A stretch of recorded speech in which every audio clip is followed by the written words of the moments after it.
خپم شوم په دې باندې چې زموږ نوجوان نسل یو فتنه نه ده چې مخې ته راځي او هغې پکې مبتلا کېږي او موږ په منبر باندې د هغې بیانونه کوو. یو فتنه نه چې د هغې موږ وضاحت وکړو. یو غټه فتنه بله هغه را پیدا شوې ده اوس. کیدای شي زما په دې خبرو باندې خلک خپم شي، که بهر څوک اوري کیدای شي هغې پې خفه شي چې تا تیزي وکړه زیاتې دې وکړو. لیکن زه الله ګواه کوم په دې باندې چې زما مقصود صرف خیرخواهي ده. که څوک دغه کار کوي دې ما ته هېڅ نقصان نشته دی، راته فایده شته دی، او که څوک یې نه کړي هم ما ته څه فایده نشته دی. وما علینا الا البلاغ، زموږ په ذمه باندې صرف رسول دي. هغه دا دی چې 2014 یو ډرامه جوړه شوې ده. هغه ډرامه ډېر په عروج باندې اوس روانه ده او د هغې ډرامې نوم دی ارتغل ډرامه.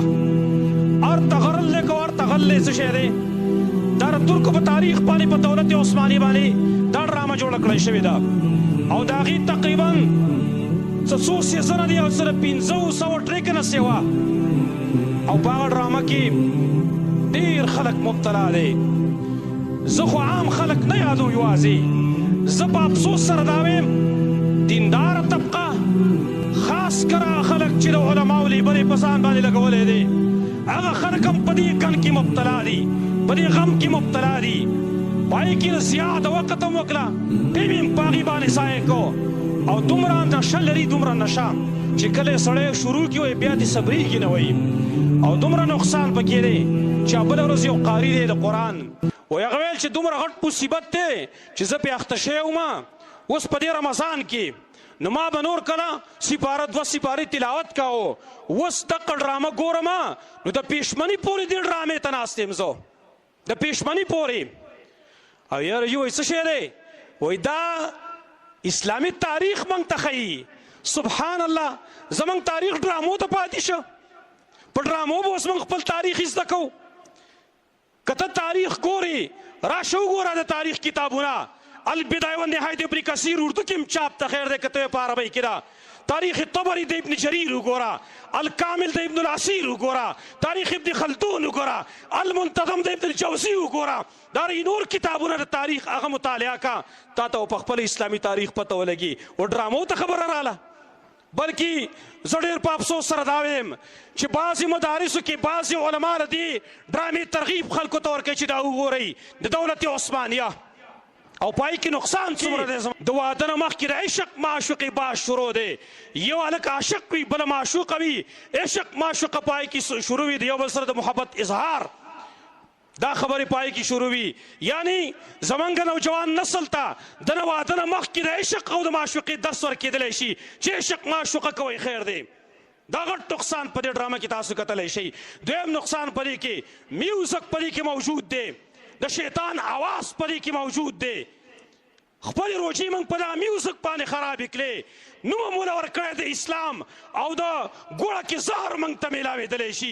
زما وروڼو دا په ګوړه کې زهر موږ ته راکولي، د اسلامي ډرامې په نوم باندې میوزک موږ ته اورولی شي او موږ خپل روجې پای باندې. بل نقصان پکې هغه دا دی چې په دې کې شرکي الفاظ هغه پکې استعمالیږي، لکه دا الفاظ پکې استعمالیږي کومو کسانو چې کتلي هغې به اورېدلي او نور د توبه وباسي. پای کې دا الفاظ یا عبدالقادر جیلاني مدد، عبدالقادر جیلاني مدد وکړه، یا خضر علیه السلام مدد، خضر علیه السلام مدد وکړه. د شرک او د کفر الفاظ په دې کې استعمالیږي.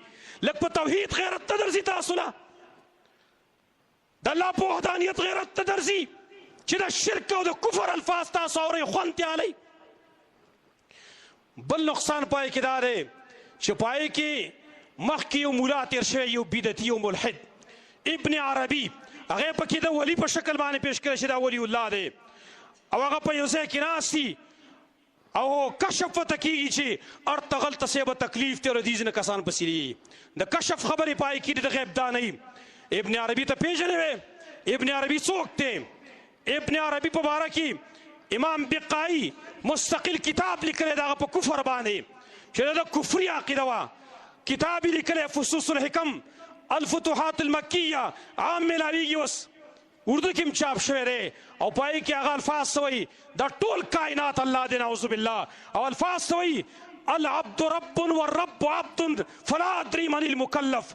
بنده خو رب دی او رب بنده دی، ما ته پته نشته چې مکلف څوک دی په دې اعمالو صالحو باندې. ابن عربي هغه کس دی، شیخ الاسلام ابن تیمیه دا مجموع الفتاوا ما راوړه دې دپاره. شیخ الاسلام ابن تیمیه رحمه الله دا معمولی سړی نه دی، شیخ الاسلام لقب یې حاصل کړی دی، د شپږمې اومې صدۍ عالم، د امام ابن القیم رحمه الله دغه استاذ، د ابن کثیر استاذ، د حافظ ذهبي دغه استاذ، هغه عالم دی چې علما وایي بحر لا ساحل له، دریاب د علم دی چې کناره هم نه معلومیږي، علم سمندر دی. هغه شیخ الاسلام مجموع الفتاوا کې دویم جلد کې لیکلي دي، ما څه چې کوم نسخه ده دارالکتب العلمیه والا چاپ دی، پای کې دنه چا د دې ابن عربي باره کې تپوس کړی، اوږد باس یې لیکلی دی. بیا وایي نو د هغه عقاید ذکر کوي، د هغه او دارنګې د ابن تلمساني او ابن فارس وغیره ابن سبعین، نو دا یې ټول باره کې دا وایي ولهذا يجعلون فرعون من كبار العارفين المحققين وانه كان مصيبا في دعواه الربوبيه. ودا ابن عربي او د ملګری خو هغه خلک دی چې دیو فرعون د اوچتو اولیاءو نه ګرځولی دی، چې فرعون غټ ولی الله دی، وانه كان مصيبا في دعواه الربوبيه، او د چې دا دعوه کوله چې انا ربكم الاعلى، دا دعوه دغه بالکل صحیح ووي. وایي ځکه چې هغه کې الله نه نوتلی او نعوذ بالله، وایي ځکه ویل چې انا ربكم الاعلى. بیا وروسته وایي ویکفیک معرفة بکفرهم، د دیو هغه کفر د هغې پېژندګلي ستا دپاره دا پوره ده. وایي ان من اخف اقوالهم ان فرعون مات مؤمنه، وایي د دیو ډېر لاندې خبره کمزورې خبرې هغه دا غټه خبره لکه کې کمزورې خبره د دی ابن عربي وغیره دا ده چې دی وایي فرعون دا مؤمن مړ شوی دی، بریء من الذنوب، پاک دی د ګناه نه. وایي سخت الفاظ شیخ الاسلام ابن تیمیه رحمه الله د دې خلکو مبارکي بیا هغه ذکر کړي دي، او شیخ الاسلام بیا دلته د علما اقوال پکې نقل کړي دي، مخکني علما د هغې اقوال پکې نقل کړي دي. لکه هغه فرمایي شیخ ابراهیم الجعبري دا یو کس دا مبارکي وایي شیخ الاسلام وایي ده وویل، او دا شیخ ابراهیم الجعبري دا کس دی چې د ابن عربي سره ملاقات شوی. نو شیخ الاسلام وایي کما قال شیخ ابراهیم الجعبري لما اجتمع بابن عربي صاحب هذا الكتاب، وایي ابراهیم الجعبري وایي چې کله د ابن عربي سره ملاو شو نو هغه ویلي و چې دا ولدي فصوص الحکم دا مصنف دی، وایي رأیت شیخا نجسا، دا یو ګنده شیخ ما لیدلی و، یکذب بکل کتاب انزله الله وبکل نبی ارسله الله. ابن عربي هغه کس دی چې د هر کتاب چې کوم الله نازل کړی په هغې کفر ته کړی دی او د هر یو نبي تکذیب ته کړی دی. دا د ابن عربي حقیقت دی او دا په ارتغل کې ښیي موږ ته.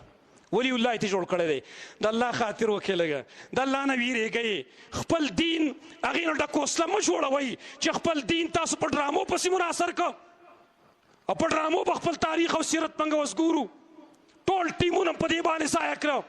او ته چې کله دا ارتغل ډرامه ګورې او په دې کې دغه ښځې راشي د عشق معشوقي خبرې کېدلی شي، په رمضان کې تا کتل، تا ته د الله د آیات نو یاد قل للمؤمنین یغضوا من ابصارهم، مؤمنانو ته یو چې خپل نظرونه ښکته کوي، کم مفسر کم محدث کم فقیه تا ته اجازه درکړی دی چې دا ارتغل د ډرامې د هغې بربنډې ښځې ته ته کتلی شي؟ خیر دی، چیلنج سره وایم، تحدي سره وایم، یو محدث پیش کړي تاسو چې هغه ویلي خیر دی د ډرامې ښځې ته تا کتلی شي؟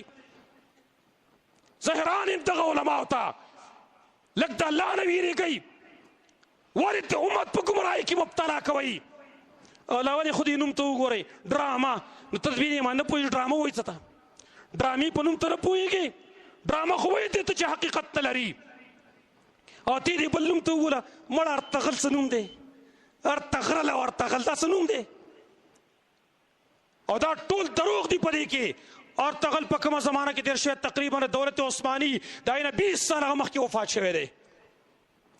خپل اوقات په دې مه خرابوئ، لږ الله نه ویرېږئ، موږ سره چند ټیم پاتې دی، لږ وخت موږ سره پاتې دی، ټیم ختمېدو واله دی، موږ ډېر غټ سفر کړی د الله طرف ته، دا لږ ټیم لږ چند منټونه موږ سره پاتې دي، دا موږ د ارتغل په ډرامه باندې یا په پب جي ګیم باندې موږ خراب کړه. لږ د الله نه ویرېږئ. ما ته پته ده چې ډېر خلک به په دې باندې خفه کي، یاره جي دا خو د ترکو تاریخ اسلامي بیان شوی، دروغ ولې وایي؟ کذاب او مفتري. په حاشیه اوریاني پکې ښی وایي دا وایي تاریخ دی وایي ته د تاریخ شوقي لاړ شه بار کتاب والا هلته وګوره هغه د علماو تاریخ هغه په دا کې شته په اواز کې شته وګوره هغه واوره هغه په خپله باندې ته لاړې ډرامو ته مزت یې اخلي تا ته د یارانې چل ښیي په دې ډرامو کې تا ته د قتل و غارت چل ښیي په دې ډرامو کې لہذا اعتکاف ته ناست یې او ته لاړ ته غل ډرامه ګوري ته رمضان روژه تا نیولې ده او ته د شپې دا ډرامې ګورې مړه تا له حیا نه درځي ته شرمېږي نه د الله نه خو شیطان د خلکو سترګې داسې پټې کړي دي چې د اسلامي ډرامې په نوم باندې فحاشیه